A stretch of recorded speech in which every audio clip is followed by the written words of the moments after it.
Well, it's been too long, but I finally went to the movies, and they had a new collectible popcorn bucket of something that's not even in theaters anymore. But I'm sure I got a place for it back here. Let me swap it out with something. Okay, I'll take that down, and there, I'll put the bucket right next to the Minions cup. Trust me, it's up there. This is how every review of Lyle Lyle Crocodile should start out. As you can tell from the trailer, Lyle Lyle Crocodile is about a singing crocodile that also takes baths and shit. You know, for the first 10 minutes, I was honestly with the movie. It started out about a struggling magician, played by Javier Bardem, who is trying to get his big break, and then he meets a baby crocodile named Lyle. With Bardem in the movie, there was one part where you could almost convince someone, no, this is the new Darren Aronofsky movie. Bardem is drunk and he sees imaginary crocodiles. The singing duo struggles a bit due to Lyle's stage fright, so it's kinda like a movie version of One Froggy Evening, only more so about a friendship. And then once Javier Bardem leaves, about 10 minutes in, so do my hopes and dreams of this film.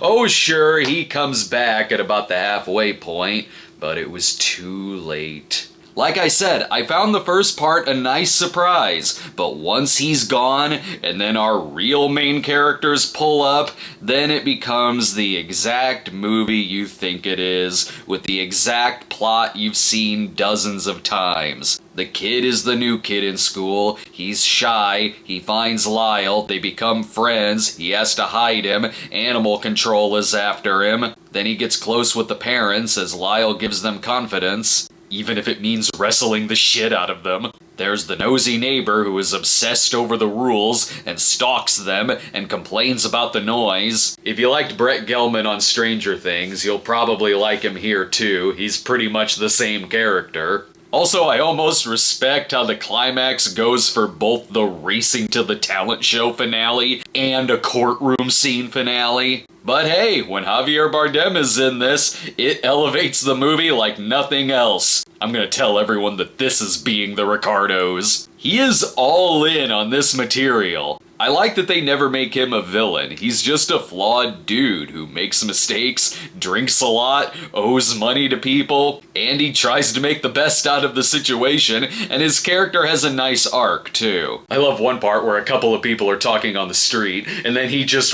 randomly gets thrown out of the back of a car, and someone screams, "You owe us money!" like he's Tom Hulce in Parenthood. You've got a solid movie between these two. My God, couldn't you have just focused on this? Why do the stale family shit? Keep in mind, I haven't read the books, but one look at it and I can see, okay, these characters are here. But you could still make it fresh instead of doing a poor man's version of Paddington. Another major, near-fatal flaw is the musical numbers. Lyle is honestly really likable, and since he doesn't speak, except when he's singing, they have to communicate a lot through his eyes, and they do great with that. He feels like a real character, and very sweet and definitely endearing. And then he sings and the movie just shoots itself in the foot. Not once did I buy that this out-of-place sounding voice is coming out of him.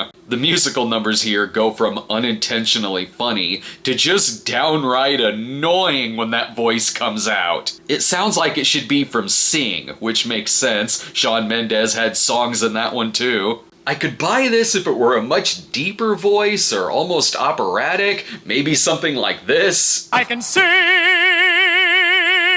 I might have recommended the movie if it sounded like that. Look, the movie isn't terrible. It certainly could have been worse. It's basically this year's Clifford. It's filmed the exact same way, too. There are moments where I gotta chuckle, like the look on the cat's face before he's about to fly into Lyle's mouth. But between a much better movie being ignored in favor of something derivative and singing that doesn't work, it's a C. I'd rather watch a featurette on how Javier Bardem ended up in this. Thanks for watching, everyone. Stay tuned because we'll have a review for Terrifier 2 coming up, and check out our recent Cinema Snob episode on the first Terrifier, and we'll see you next time.